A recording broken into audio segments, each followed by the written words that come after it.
बिहार के पटना जिले के पालीगंज गांव में एक बहुत ही प्यारी सी कन्या का जन्म हुआ।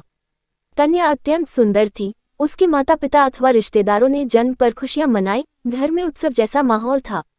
लेकिन कुछ रिश्तेदारों ने कन्या के जन्म की बात सुनी तो आलोचना करने लग गए। कन्या का नामकरण उसके रूप व सौंदर्य के आधार पर विदुषी रखा गया। विदुषी बहुत ही सुंदर और चंचल स्वभाव की, जो भी उसे देखता उससे आकर्षित हुए नहीं रह पाता, उसे गोद में लेकर प्यार करने लग जाता। उसके माता पिता उसे बहुत स्नेह करते थे अथवा उसे कलेजे से लगाए रखते थे। विदुषी अपने गांव घर में किलकारियां मारती हुई खेलती कूदती अथवा वात्सल्य रस लुटाती, तोतली बोली में अनेक गीत गुनगुनाती पलती बढ़ती रही। समय के साथ वह बड़ी होने लगी। उसके माता पिता ने गांव के विद्यालय में ही दाखिला करवा दिया। वह पढ़ने लिखने में अव्वल थी, जो उसे कक्षा में और बच्चों से अलग करता था। वह जब केवल 8 वर्ष की हुई तभी उसके पिताजी का स्वर्गवास हो गया।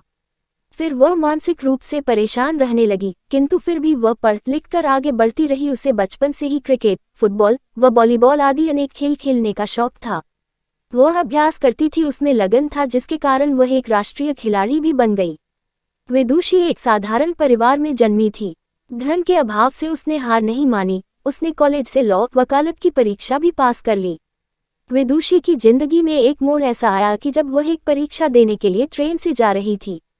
रास्ते में असामाजिक तत्वों ने ट्रेन पर हमला कर दिया। विदुषी ने जब इसका पुरजोर विरोध किया तो डाकुओं ने उसे ट्रेन से नीचे धकेल दिया। इस कृत्य से उसका एक पैर ट्रेन की चपेट में आकर कट गया। इसके बावजूद विदुषी ने हिम्मत नहीं हारी और निरंतर आगे बढ़ती रही। विदुषी अपने भाग्य के भरोसे न रहकर पूरे जीवन में मेहनत करती रही।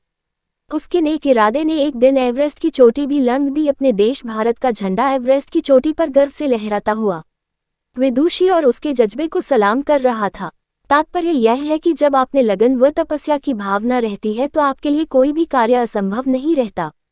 जैसा कि विदुषी के साथ हुआ, एक पैर ना होने पर भी उसने एवरेस्ट की दुर्गम में चोटी पर चढ़कर यह साबित कर दिया कि मेहनत और लगन के आगे एवरेस्ट की चोटी भी राई के पहाड़ जैसी हो सकती है।